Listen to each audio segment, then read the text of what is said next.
अस्सलामुअलैकुम, this is me यार Babar signing इन। आज हम इंशाल्लाह अपनी फूड प्रोसेसिंग एंड प्रिजर्वेशन की जो प्लेलिस्ट चल रही थी उसको इंशाल्लाह कंटिन्यू करेंगे।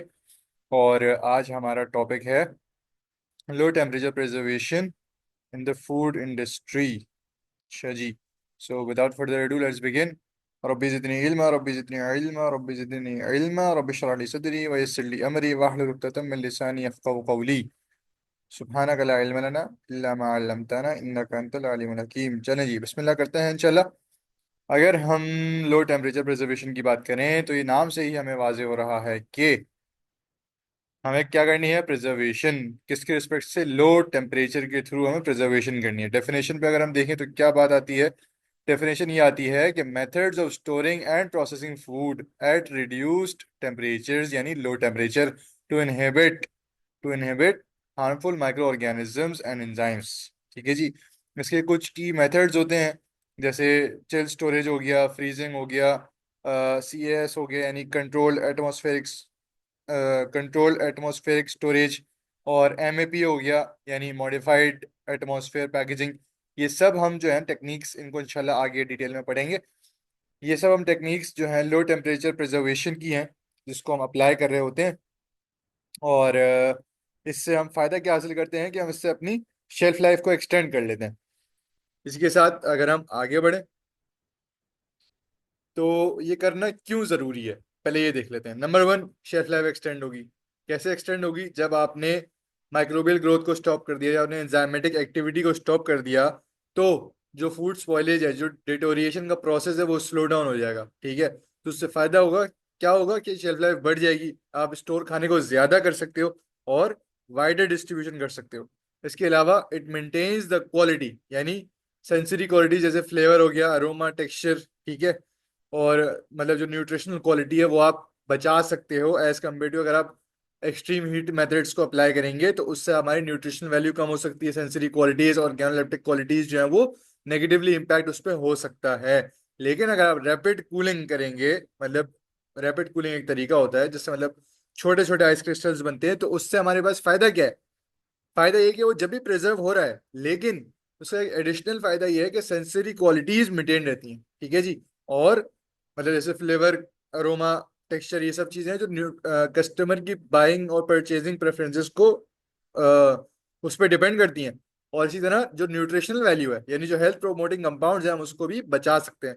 इसी के साथ अगर हम बात करें कि फूड सेफ्टी, तो फूड सेफ्टी की अगर हम बात करते हैं, जैसे हमने पहले बात कर दी कि शेल्फ लाइफ कब एक्सटेंड होगी, जब माइक्रोबियल एक्टिविटी, जो एंजाइम एक्टिविटी, ये सब चीजें कम होंगी। ठीक है, पैथोजेनिक माइक्रो ऑर्गेनिजम्स को इनहिबिट किया जाएगा, तो फूडबॉर्न इलनेसेस रिड्यूस हो जाएंगी, तो इससे हमारा फूड सेफ है।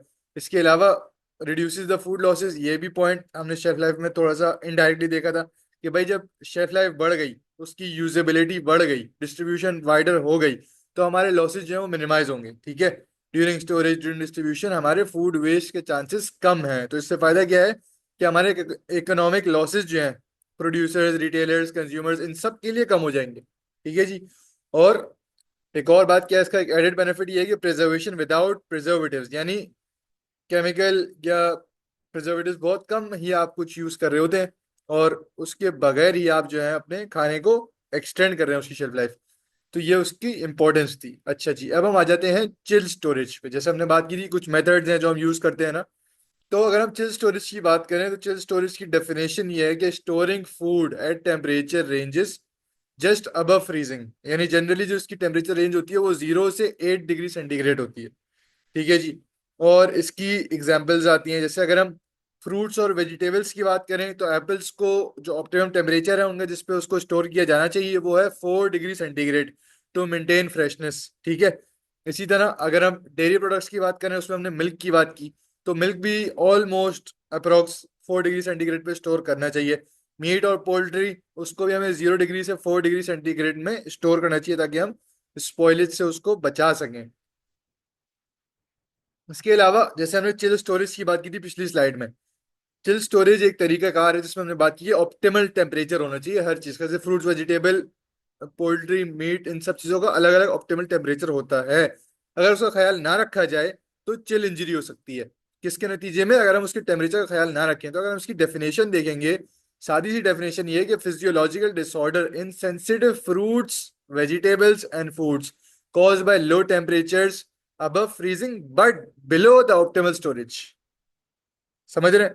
ऑप्टिमल स्टोरेज आपने नहीं दी, और जो सेंसिटिव फ्रूट्स थे उसकी फिजिकल क्वालिटी, उसकी फिजियोलॉजिकल डिसऑर्डर्स उसमें हो सकते हैं। ठीक है जी। और कॉजेज क्या क्या हो सकते हैं कि उसके जो सेलुलर फंक्शन है, जो मेटाबॉलिज्म है, वो आपने डिस्टर्ब कर दिया, वो आपने इफेक्ट कर दिया है, तो उसकी वजह से ये हो सकता है। कौन से फ्रूट्स जो है इसमें इफेक्ट होते हैं, अगर हम इस माइंड मैप में भी देखते हैं तो हमें पता चलेगा कि फ्रूट्स में अगर देखें तो बनाना, एवोकाडो, मैंगोज, पपायाज, ये फ्रूट्स हैं जो इफेक्ट हो सकते हैं क्योंकि ये सेंसिटिव है, टेम्परेचर सेंसिटिव।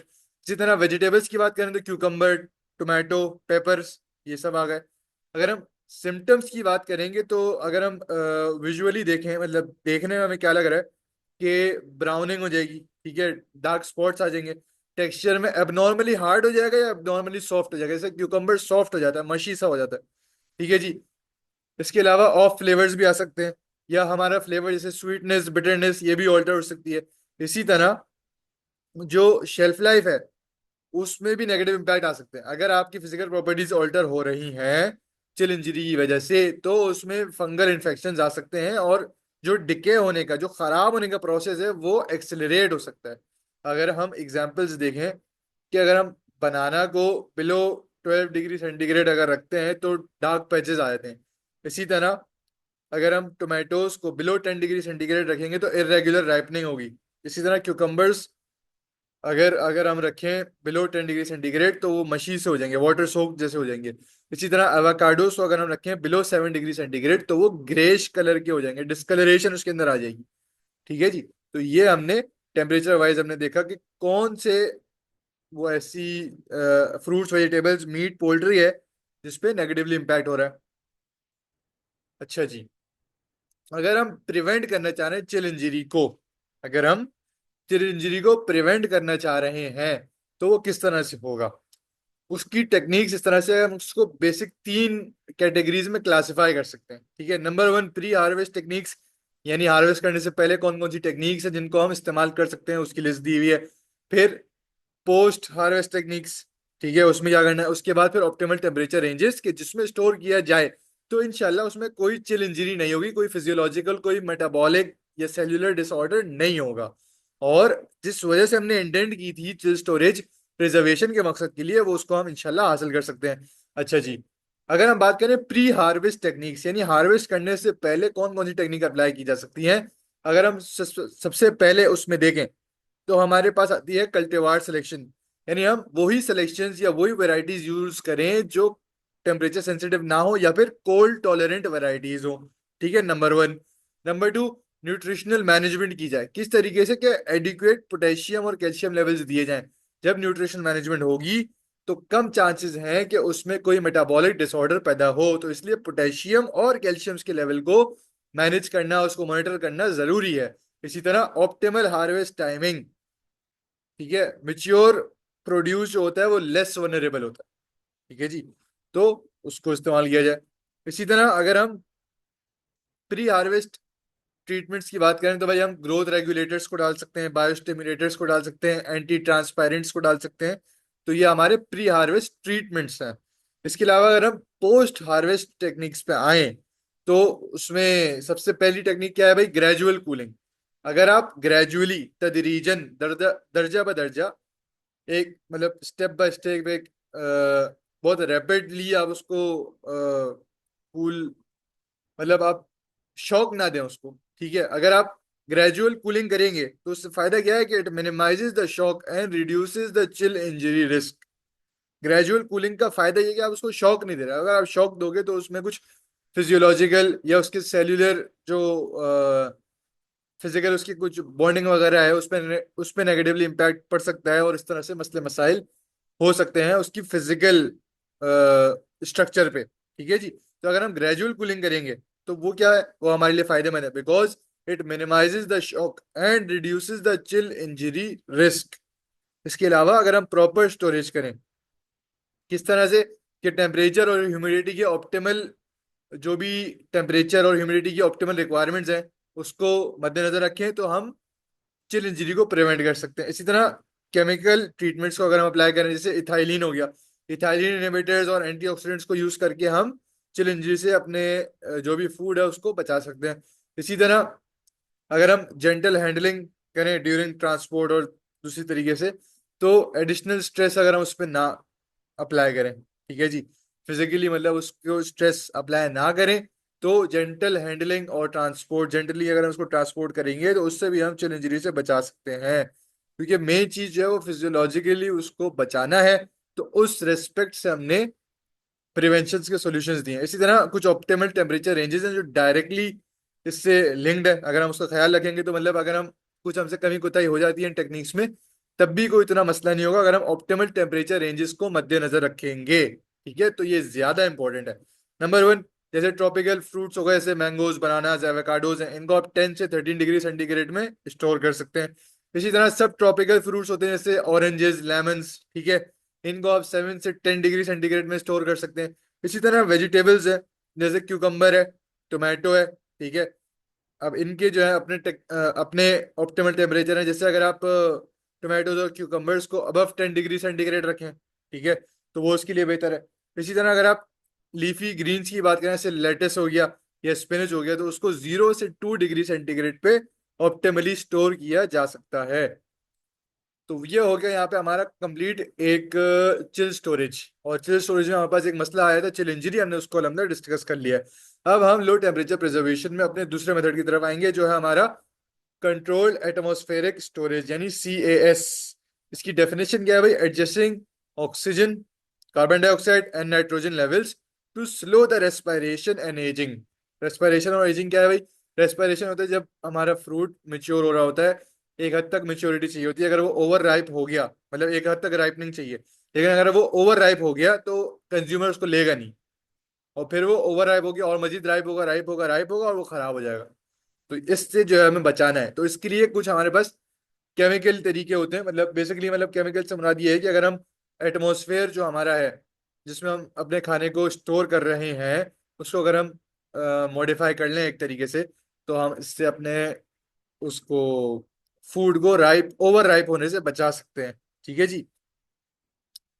और अगर हम इसमें देखेंगे किस तरह से ये इसका प्रिंसिपल ऑफ एक्शन क्या है, कि कंट्रोल्ड एटमॉस्फेरिक स्टोरेज का किस तरह ये काम करता है। नंबर वन, इसमें सबसे पहला जो हमने काम करना है वो ये करना है कि एटमॉस्फेरिक कॉम्पोजिशन पे काम करना है। किस तरह से करेंगे कि ऑक्सीजन को रिड्यूस कर देंगे और कार्बन डाइऑक्साइड को इंक्रीज कर देंगे। ठीक है जी। इसको कम करेंगे ऑक्सीजन को, क्योंकि ऑक्सीजन के जरिए ऑक्सीडेशन अगर होगी तो ऑक्सीडेटिव रेंसिडिटी हो सकती है। ये हमने introduction to food science and technology वाली प्लेलिस्ट में पढ़ा था कि ऑक्सीडेटिव रेंसिडिटी क्या होती है। ठीक है, तो उसके लिए वहां पे रेफर कर लिया जाए इंशाल्लाह। तो सबसे पहले हम ऑक्सीजन को रिड्यूस करेंगे, इसके बाद कार्बन डाइऑक्साइड को इंक्रीज किया जाएगा। इसके अलावा रेस्पिरेशन कंट्रोल, जो राइपनिंग का जो प्रोसेस है उसको डिले किया जाएगा। किस तरीके से? कि आप इथाइलिन की गैस की प्रोडक्शन को कम करेंगे। इसके अलावा अच्छा, वो किस तरह कम करेंगे उसकी भी हम इंशाल्लाह आगे बात करेंगे कि इथाइलिन को हम किस तरह कम कर सकते हैं। इथाइलिन इनहिबिटर्स आते हैं, केमिकल ट्रीटमेंट्स होते हैं, इसको आप अप्लाई कर सकते हैं। लेकिन यहाँ पे जो कंट्रोल्ड एटमॉस्फेरिक स्टोरेज है, इसका बेसिक फलसफा ये है कि आप ऑक्सीजन को रिड्यूस करेंगे और कार्बन डाइऑक्साइड को इंक्रीज करेंगे। ये आपने एटमॉस्फेरिक कॉम्पोजिशन देनी है। तो इसके जरिए आप रेस्पिरेशन के रेट को या राइपनिंग के रेट को कंट्रोल कर सकते हैं, उसको स्लो कर सकते हैं। और जब आप रैपनिंग के रेट को स्लो करेंगे तो आप डिके से बच सकते हैं, उसको अपने खाने को बचा सकते हैं। इसके अलावा स्पेसिफिसिटी एंड मॉनिटरिंग। अच्छा, अब ये जो प्रोसेस है इसमें कांस्टेंट एडजस्टमेंट रिक्वायर्ड है, ठीक है, ताकि गैस के लेवल और टेम्परेचर के लेवल्स को एडजस्ट किया जा सके। इसके अलावा इसकी एप्लीकेशन में आते हैं कि ये लॉन्ग टर्म फूड के लिए ज़्यादा आइडियल है, ज़्यादा उसमें यूज़ होते हैं। जैसे आपके पास एप्पल्स हो गए, कीवी हो गया, इस तरह के फूड्स में ये ज़्यादा यूज़ होते हैं। इसके अलावा अगर हम स्पेसिफिकली बात करें, जैसे एप्पल्स है, एप्पल्स में अगर आप इसको यूज करेंगे तो इसकी शेल्फ लाइफ एक्सटेंड हो जाएगी। ठीक है जी। और क्रिस्पीनेस जो होती है एप्पल की वो प्रिजर्व रहेगी अगर आपने एटमॉस्फेयर को कंट्रोल रखा। इसके अलावा कीवी है, तो उसमें आपका विटामिन सी और टेक्सचर जो है वो मेंटेन रहेगा। बनाना है, अगर आपने उसमें राइपनिंग को डिले कर दिया तो वो, जैसे हम लॉन्ग डिस्टेंस ट्रांसपोर्ट कहते हैं, तो उसमें हमारे लिए फायदेमंद है। ठीक है। इसी तरह एवोकाडो, अगर एवोकाडो को आपने CAS यानी कंट्रोल्ड एटमॉस्फेरिक स्टोरेज में रखा है, तो उसमें आप ब्राउनिंग को रिड्यूस कर सकते हैं और अपनी रैपनिंग के रेट को कंट्रोल कर सकते हैं। ये वही सारी बातें आ गई जो मैं पहले कह रहा था, तो ये इस स्लाइड में कवर हो जाएंगी। इसके बाद अगर हम आगे बढ़ते हैं तो सी एस हमारा हो गया कंप्लीट। अब हम आ जाते हैं किस पे, अपने तीसरे टॉपिक पे जो हमने यूज किया था, मतलब जो हम पढ़ेंगे लो लो टेम्परेचर प्रिजर्वेशन में, वो है मैप। यानी मैप नहीं बल्कि मैप अगली स्लाइड है, उससे पहले एक हमारी स्लाइड है, वो क्या है कि मॉडर्न टेक्नोलॉजीज कौन सी यूज हो रही हैं आपके सीएएस में, यानी कंट्रोल एटमॉस्फेरिक स्टोरेज में कौन सी नई टेक्निक्स हैं जो हम यूज कर रहे हैं। इसमें से हम 5 टेक्निक्स के बारे में बात करेंगे। Number 1, gas composition management. पहले जैसे हमने कहा कि भाई उसको आपने कंटिन्यूसली मॉनिटर करना है और स्पेसिफिकली देखना है। अब आप इसको ऑटोमेट कर सकते हैं। ऑटोमेटेड गैस एनालाइजर्स होते हैं जो रियल टाइम एडजस्टमेंट खुद ही कर लेते हैं, number 1। Number 2, ethylene control systems. Scrubbers होते हैं, वो क्या करते हैं, रिड्यूस द रैपनिंग ट्रिगर। जैसे जैसे इथाइलिन जो है वो रैपनिंग करने में बहुत मदद देता है, तो आप स्क्रबर्स को यूज करके उस इथाइलिन के रेट को, उस ट्रिगरिंग को कम कर सकते हैं। तो आप इन शॉर्ट या इन रिटर्न अपने राइपनिंग के रेट को कंट्रोल और कम कर सकते हैं। इसी तरह DCA, dynamic controlled atmosphere, basically ये क्या है कि आप एडजस्ट करते हैं गैसेस को, ठीक है, ऑन रियल टाइम रिस्पॉन्सेज। यानी वही, जैसे अगर ऑटोमेटेड आपने सेंसर्स लगाए हुए, उन्होंने एडजस्ट कर लिया और आपको फिर आप उन्होंने आपको जो भी अपना क्या कहते हैं उसको, गैस एनालाइजर्स ने आपको जो भी रिजल्ट दिया है, तो उस पर आप अपने उस रिस्पॉन्स के बेसिस पे अपनी गैसेस को एडजस्ट कर सकते हैं। ये डीसीए का काम है, डायनामिक कंट्रोल एटमॉस्फेयर का। इसी तरह स्मार्ट पैकेजिंग सॉल्यूशंस होते हैं। स्मार्ट पैकेजिंग सॉल्यूशंस क्या है भाई, उसमें ये होता है कि पैकेजिंग तो होती है लेकिन उसके अंदर सेंसर्स होते हैं, ठीक है। तो वो माइक्रो एनवायरनमेंट को सेंस कर रहे होते हैं और माइक्रो एनवायरनमेंट के कंट्रोल में काम आते हैं। यानी सेंसर्स लगाए हैं, तो आपने जब पैकेज कर लिया है, कोई भी खाने को किसी पैकेजिंग के अंदर डाला है और उसमें आपने सेंसर्स लगाए हुए हैं, जो एक स्मार्ट पैकेजिंग सॉल्यूशन है, तो वो क्या करेगा, वो एम्बेडेड सेंसर्स जो है वो एनवायरमेंटल कंट्रोल के बारे में आपको इंफॉर्मेशन देगा, और उसके बारे में वो अपने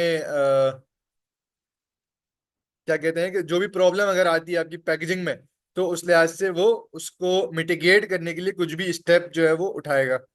जैसे टेम्परेचर और ह्यूमिडिटी के लेवल के को मेंटेन करना आ जाता है इसमें, और दूसरी चीजें इसमें आ जाएंगी। तो ये हो गया हमारा स्मार्ट पैकेजिंग सॉल्यूशंस। इसके बाद अगर हम हाइपोबैरिक स्टोरेज पे आए, तो ये क्या है भाई, लो प्रेशर इन्वायरमेंट अगर आप देंगे, अगर हम लो प्रेशर इन्वायरमेंट देंगे तो उससे क्या होगा कि ऑक्सीडेशन और रेस्पिरेशन का रेट रिड्यूस हो जाएगा।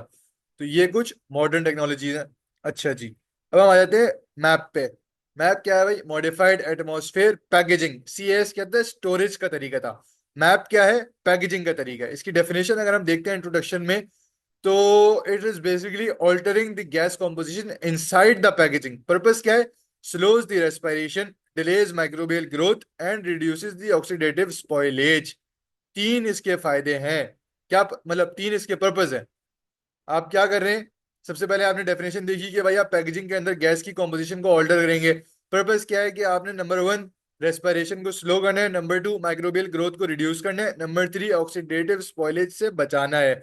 इसमें कौन सी गैसेज हैं जो यूज होंगी, इसमें कार्बन डाइऑक्साइड यूज होगी, ठीक है, इसमें नाइट्रोजन यूज होगी, इसमें ऑक्सीजन यूज होगी। ठीक है जी, अगर हम कार्बन डाइऑक्साइड की बात करें तो basically it inhibits the aerobic bacteria या aerobic moulds used in meat, sea food and baked goods, ठीक है जी।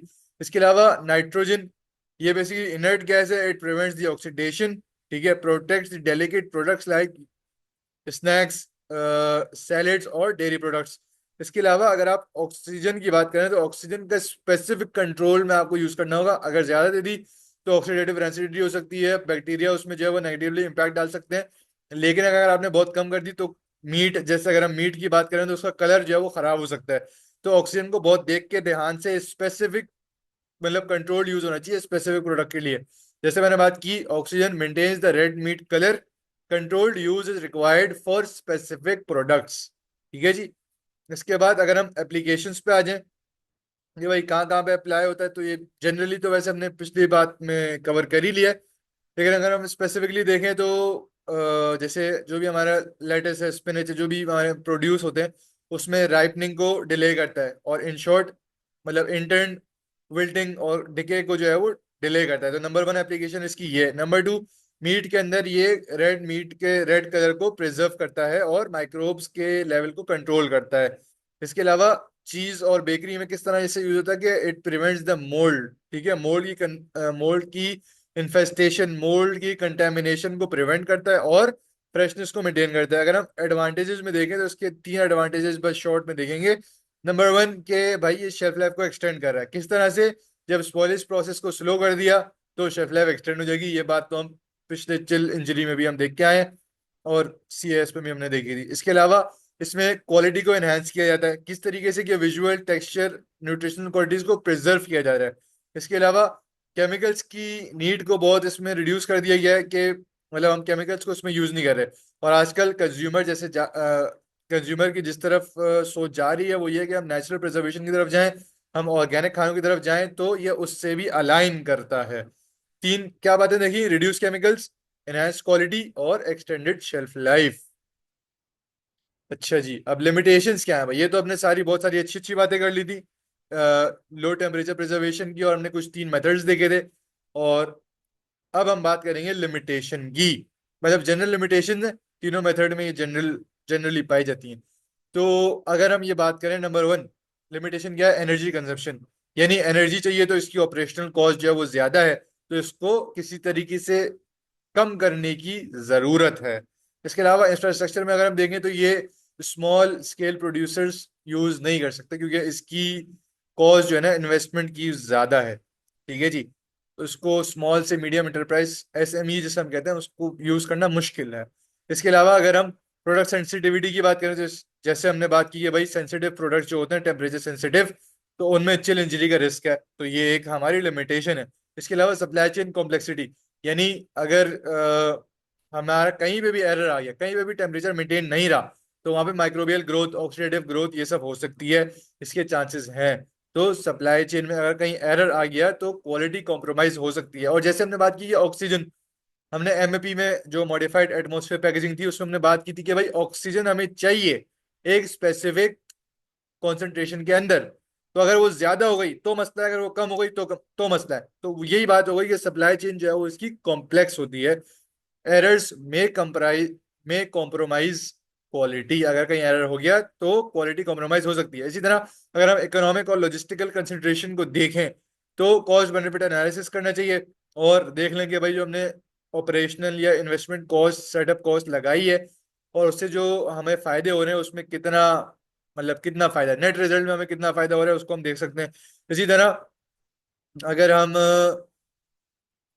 कुछ इनोवेशन करेंगे, मतलब जिस तरह अगर हम टेम्परेचर कह रहा हूँ, एनर्जी की कंजप्शन को कम करने वाले इक्विपमेंट्स को हम बनाएं तो हमारे लिए उसमें फायदा है, ताकि वो स्मॉल स्केल वाले लोग भी यूज कर सकें, ऑपरेशनल कॉस्ट भी उसमें कम हो सके, और जनरली हम लो टेम्परेचर प्रिजर्वेशन को अप्लाई कर सकें। ठीक है जी। सो विद दैट सेड, आज का लेक्चर अंदर खत्म हुआ। This is me, I signing out. Take care, अल्लाह हाफिज।